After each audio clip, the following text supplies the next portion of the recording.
Hello friends, I am Sunil Ranjan and I am an English teacher. Now in this video, I am going to give you the summary of the chapter National Unity, Nation and Nationalism. Well, I begin the summary here. In modern Indian history, the Sepoy Mutiny of 1857 and the birth here of the Indian National Congress 1885 brought a big change in national outlook. They were national movements and marked India's struggle for sovereign power and independence from the British rule. Nationalism does not mean the same to all classes. The freedom of one is not the freedom of other classes. As Indian princes could not fight against the British in the battlefield, they have to remain dependent upon the British. It forms the first breach in national unity. The landlords are largely the creation of British imperialism. They are more interested in higher services and political power. It forms the second breach of national unity. To industrialists, nationalism means complete freedom to use country's resources.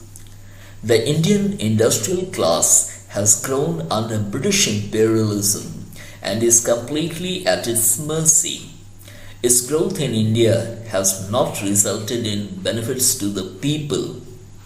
Industrialists find it too risky to have control over the state and would be satisfied with some concessions by the government. It can bring pressure on British imperialism by secretly helping other classes. But while doing so, it will withdraw if such pressure comes from other classes. Thus, the industrialists are unable to oppose imperialism and will support nationalism only if it gives them power. This is the second breach in national unity. India is a land of peasants who believe in direct action.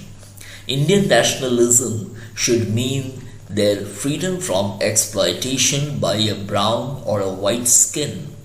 It is an opportunity to keep their interests in mind while shaping the nation's economic and social policies. This is real peasant Raj. When peasants become conscious of their economic and political destiny, national unity breaks up, and this forms another breach in unity. Similarly, workers' freedom means freedom from wage slavery by social ownership of means of production. Like peasants, if they become class conscious, there is another breach. They must not become class conscious in order to maintain national unity. Such an analysis has shown that there is no such thing as national unity which socialists are trying to destroy. Nationalism does not mean the same to all the classes within the nation. It does not mean just the overthrow of foreign power. Some classes support it, others are against, but all have their own interests involved in one way or the other. The analysis shows that national unity in reality means that the lower classes form the masses. Though the powerful middle class does not participate, the lower classes should fight the foreign power, not to secure their own freedom from exploitation, but to put the powerful middle class in power in the place of the imperial foreign power. So friends, here I come to the end of the summary. If you have subscribed to my channel, well, thank you very much. If you haven't, do subscribe to my channel, and I promise you that I'll be making quality videos for you in the future. Thank you very much.